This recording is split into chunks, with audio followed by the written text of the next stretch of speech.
Hello! We are on video number 3. Yay! So this video is my friend Jessica and I talking about the workforce. Been best friends also since the moment we met, and she's really funny. We have a lot to say, and this is just to help your mindset with work. Just put some like medieval music on top of it. Be like spacing out super bad. Okay. Hello, I'm Tico, and this is my guest, Jessica. And we've been friends for way too long. Didn't you say 10 years, right? More than that. It's coming up on, no, it's been over 12 years. Yeah, it's Friends Danny and for I's 12 official years. anniversary. Yeah. I was gonna say you met Danny the same day, so that's how you can keep track. Yeah, within the same hour, so, or minute. So we met when we were both going to college. We met at a party, which is, it's not the most optimal place to meet people, but we're solid because of that. I mean, I don't think we need to dive into it more because I want people to take us seriously and not tell our story. Or should I tell it? I don't know. What do you mean? It was such a normal way to meet some. I went up to Taylor, just immediately held her hand without knowing who she was or anything because some So guy that I what hope do you is not do? watching this was being kind of creepy. Yeah, we were at a party. We were the only girls, and like our friends were intoxicated and going out and having fun. And me and Jessica, who are pretty much sober, okay, a lot of creepy guys here. So yeah, she grabbed my hand and I was like, "Yep, we're in this together." And we've been married ever since. Yeah, we're married to our spouses and each other. And yeah, it's just been the best. One of my best friends ever. We don't see each other often or get to do much because we live in different states, Live but 1,000 miles away. the That's love is always there because we've been through some shit. All right, so to start off though with the career stuff, I thought you were a great person to talk to because fellow woman in STEM. I'm not in STEM anymore, but I was. We were getting our degrees together, so it was someone like-minded, like path, uh, same suffering. yeah. And I think, did we do our secondary education at the same time? I think so. My graduate school ended in 2018. Okay, that's when I I think started. I was, Yeah. yeah. It Okay. was I remember telling you about it and telling you to brace yourself because it was going to be the worst years of your life. And they were. They were. It was like 2 years that felt like 10. It was rough. And I think just having someone else that's been through that was very endearing and helpful because I was like, is this supposed to suck and you hate it? And you're like, yep, Yep. it's part of the process. Okay, anyways, though, career-wise, wanted to talk about, mental health, ways to survive your job because there's a lot of people kind of currently having to do that and they can't quit. So I was like, you've been through a multitude of different type of places, good, bad, ugly, and yeah, just wanted to go through that. So we'll start with what do you do? Awesome. So I am in data. I am currently now a data engineering manager, but over the past 10 years or so, I've been a data analyst, a QA engineer, data scientist, and this is my first time actually being a manager. So that's been new. Hey, that's what people work towards, is being a manager. It's fancy. They're Something I like, never hey. thought I would want, but I was kind of forced into it. Yeah, it's kind of funny. It's like, hey, you're good at your job. So now you have to do your job and also manage these six people. Exactly. And I at least get paid for mentoring people now. So, That's good. That's good. At least you get the pay that matches. My next question is, how did you get to this job? so panic. I graduated college and I kind of fell into the same company that I interned with when I was in college. I just needed a job and I needed to move out of my parents' house.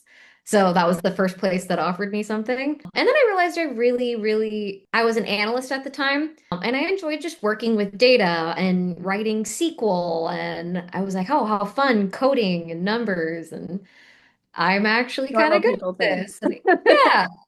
So that's when I went back. I was like, okay, I want to do this full time and not, get my bullshit analyst wage. So I went back and got my master's. Well, my master's was in data science, which is a field that is not doing very great right now. It was at the time, though. It was Yeah, it at was the time because exactly. 2018, yeah, that was a huge boom for that type of stuff. Oh yeah, it was considered like the number one sexiest job to have at the time, which is not why I did it, to be No, because clear. you actually liked it. Because Yeah, I enjoyed it. tell everyone what your bachelor's is. Yeah, bachelor's is in psychology and Yes. with a minor in business. So So, there was like a stepping stone to it, but not quite there. Why didn't you pursue psychology? because I wanted money. I was always, I originally wanted to be a social worker, and then I kind of found out how much they made and how much extra schooling it is for you to only Yeah, make like not a lot, which is basically, yeah. would people need to change that. It's I ridiculous. agree. I agree. And there's So, so yeah. many hours too clinically that go into that. So if you're poor coming out of school, you can't really do that unless you're, taking loans out or you have someone helping you out. So it Yeah, makes sense. exactly. And I didn't want to rely on my parents. My parents would bail me out anytime I needed, but I didn't want to rely on them. It No, was just because you're an adult, so you should be accountable for your own stuff, agree. even though it sucks. Sure does. And then why do I write stuff? My handwriting is awful. Is this something you still want to do even after all this time? So I would say if you take all the bullshit away of, like people coming in and being rude to you and Any asking for job, right? questions. Any job is dealing with people, it's dealing with people, Yeah, with the customer, all that kind of stuff. So for sure. but I would say I'm a little bit burnt out, but even taking that away, I'm sure I would actually miss it if I stepped away from it for more than a week, Do you feel which like I, it's like a huge part of you, like it's yeah, really a great way to use your mind?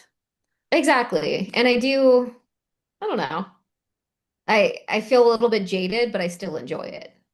I feel like that's kind of the workforce now, though, where, these people used to work 20 years at a company, but now, because of, I don't know, just morale and things not being as sustainable, it burns you out of your career so quickly. Look at all the nurses that are like, I don't want to do this anymore. Yeah. No, and teachers. And I feel like I'm just kind of desperately grasping at my like little nugget of gratitude that I have for, I make decent money. I don't hate what I do. So I'm just gonna like cling on to that for dear life and like wake up every morning and say, I am grateful for this. I am, Yeah, you work in a career that you do enjoy, even if there is a lot of bullshit that's, on the side of it.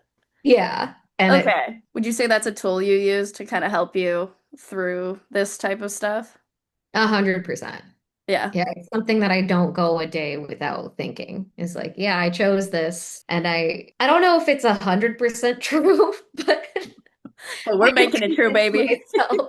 Yeah, No, but that's real. You're not gonna love it every single day. Like, yeah, even photography, like, it's so much fun to be an artist, but you still have to do business stuff. Ugh. The business yeah, stuff, and I have to remind myself, I'm like, you have to do this to be the artist and enjoy the fun stuff. exactly. And some days you can even like gaslight yourself into saying like, hey, you know what? Dealing with this is fun. This is an opportunity. Yeah, it's a blessing, it's not survival. You get to do something you love. You just kind of have to pull it out of there. Oh, this is a good question. It says, when you first started, your career and everything, how many years ago did you start being a data scientist? I think so. My first job out of college was 2014. So Okay. it's 11 years. Okay. So 11 years of a career, which is great because then we have a good reflection point. My question is, when you first started all of this, did you have good mental health and good balance in your life? Not, I feel like when you're younger, you do not have the balance. yeah, no, I was still like in my 20s figuring it out. If anything, I thought I had it more figured out because I was working 16-hour days. I was like, yeah, I'm so great. I can, like burn the midnight oil building this report and get like top performer ratings every quarter, purely because I was like working stupid hours and You were really driven then. yeah, So you'd say you had more drive and like motivation when you first started. exactly. So that was kind of covering up the like not so great mental health. I was just completely in on work. I You're wasn't like, it like, didn't start good ever, bro. It was like, yeah, like trying to think of a time when it was good. I'm oh having a my gosh, but that's again, that's real. And that's what this is about is being real about the feelings and emotions of your job because then it yeah. makes it easier to do it. Exactly. And not to say I'm, completely like melting down all the time either. Um, some days I am, absolutely, but it's just a roller coaster. And it has been. It fills the pot and then the pot boils over, and that's the Yeah. And then the next week I'm fine. That's so Rinse and bad. I love it. When you were younger, like, did you have certain things you would do though? I know, like you said, staying up late and to like be the top performer to make you feel better about mental health. Was there other weird coping mechanisms you'd use? I love that you laugh. You can be honest. oh yeah, I was always kind of I don't think I learned how to cope very well. Uh one of my grandma's favorite stories to tell is when I got my first B. The way I responded to getting a B on my report card was this was fourth grade. I laid down on the driveway and was like, run me over, just run me over. Like Oh that's my my way of gosh. coping with a bad grade. So I've evolved from that. I don't do that anymore. Okay, good. I'm glad. Like things got more challenging and I got more used to making mistakes and more used to just like not being the top every like in elementary school I was You allowed yourself to be imperfect. You, exactly. Yeah, yeah. I went from being a perfectionist to, middle school happened and I was no longer a perfectionist. I kind of just accepted not being the greatest I was at everything that I tried or like really, really trying for that. yeah, yourself out so much, trying to be perfect all the Exactly. time, and it's just not fun mentally to deal with that. Yeah, yeah, exactly. So, I think I remember you saying though, when you were making the mistakes, that how you combated that at work when you started making mistakes and kind of needed help and asking for help. Yeah, can you elaborate on that? yeah. So I used to, every time at work I would make a mistake, I would actually have an emotional response. I would cry. I would feel bad. I would feel like I let my team down. I would feel stupid. I Well, would feel, yeah, this is the real world. A mistake kind of does something. yeah, yeah, exactly. But I did kind of, I feel like I made enough mistakes to where, like it's cliche, but a mistake is a learning experience. And Yeah. I learned a lot from it. One thing that like really, really helped was just being able to ask people for help. It's way, way, way easier said than done.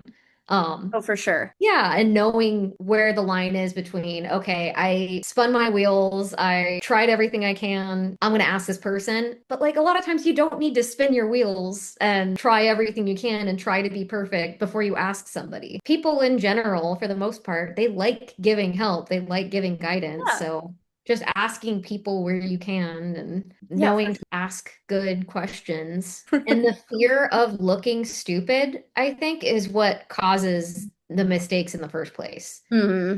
Because nowadays, I don't care if I look stupid or not. I'll post something in a public Slack channel of, hey, am I thinking about this wrong? And if anything, I take pride in putting myself out there and saying, like, hey, logically, this is what I thought through, this is what I'm proposing, but I'm sure I'm missing something. And somebody else who knows more than me, because there are a lot of you, can chime in and say where I've done something. But yeah, Yeah. it's really the fear of looking stupid is what causes most mistakes.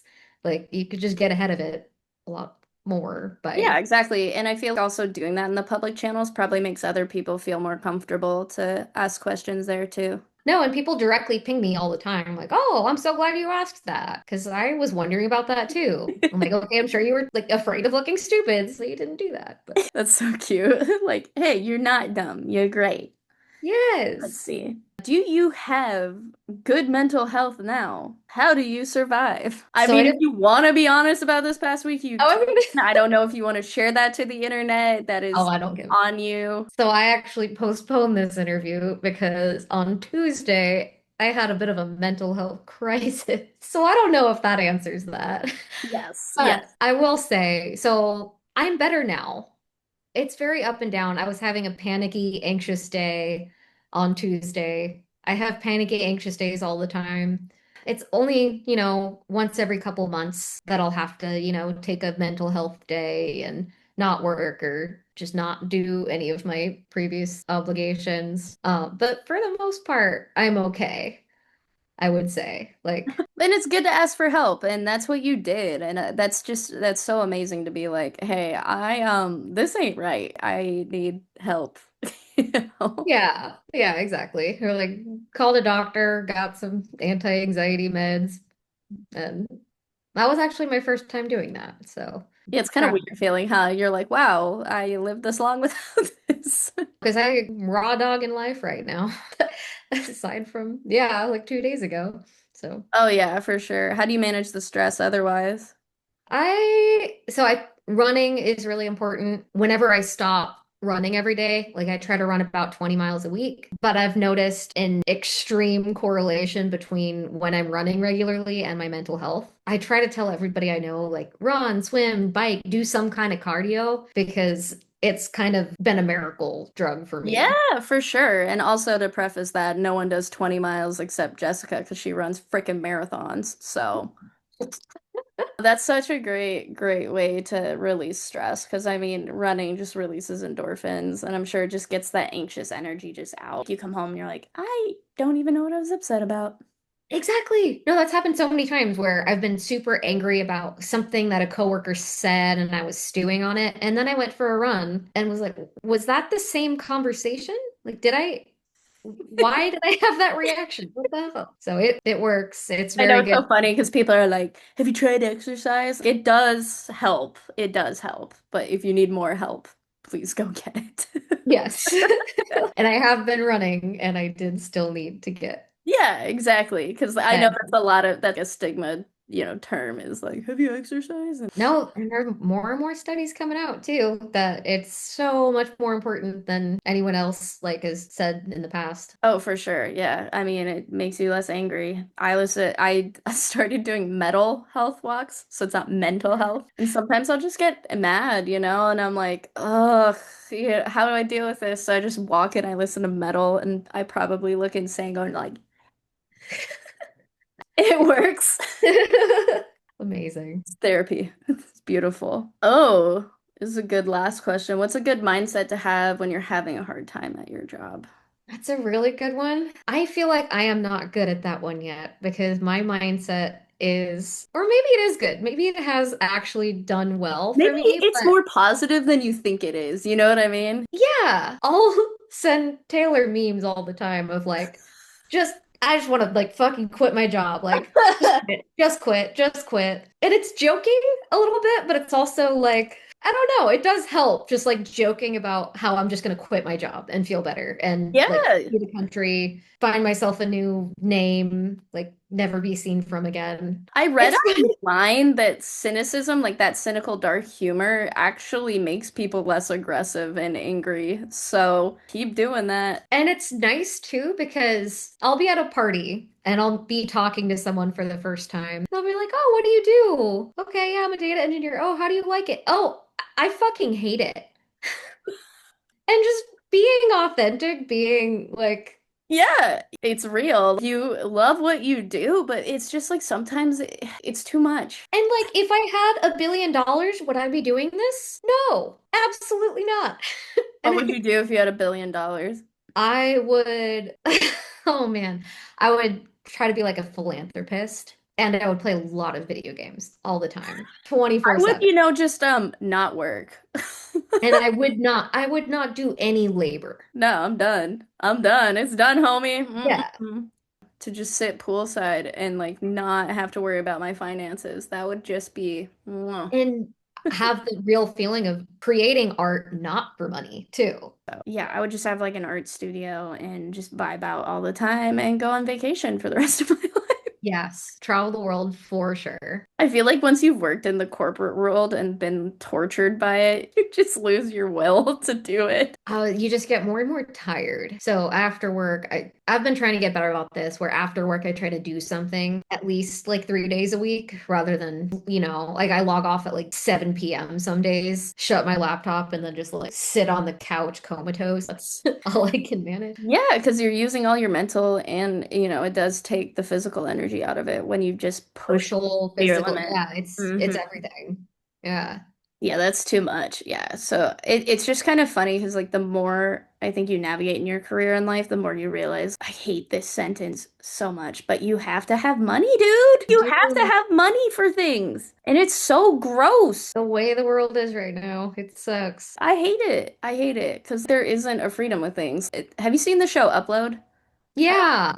I am like the poor bits people. I have to sit and stare at the wall and do nothing. Otherwise, existing spends money in some way. I'm like grayed out right now. Just it's a lot. So yeah, thanks for joining me with this because, it's definitely like outward facing. We are talking to a lot of people that know us. If they watch this far. I don't know. I like having these conversations because 95% of the people I talk to, like they feel the same way. Yeah, exactly. And it's just And not no one spoken talks about about. it. Or people think like, oh, you're overly complaining, you're not grateful. It's like we are grateful, but it's also hard, man, and it's okay to admit it's hard. Yes, exactly. And you can be grateful and also, A cynical shithead. yeah. And I mean, yeah, you have some people like my husband, he found a Lives job that for he it. lives for it. He lives for Yeah. his job. He loves it. He lives and breathes his job. My husband loves his too. I caught him looking at his work phone. I'm like, bro, you're off. What you doing? But he's so great at it, and it's so nice to see him thrive and like it and like the people he works with. It's so inspiring to me that I'm like, I want to find that for myself so bad. I've But said that's this. why we just need to make some business and then we'll sell it and then we'll be happy. We've brought this up so many times. We just need to. Yeah. Just want to thank you for your time and effort. And even though we blab about whatever, because obviously There was we no don't effort see each involved. other. Yeah. We don't see each other a lot, guys, so we're annoying and we blab. We're blabbers. No, I just appreciate you kind of giving like a real take on things. And again, disclaimer, if you're having mental health issues and you need to reach out, please do to professionals because they are awesome and they will help you. All right, Yeah. anyways, Tico Photos, this is Jessica. And let us know if you want to hear more from both of us because, it's fun talking to someone.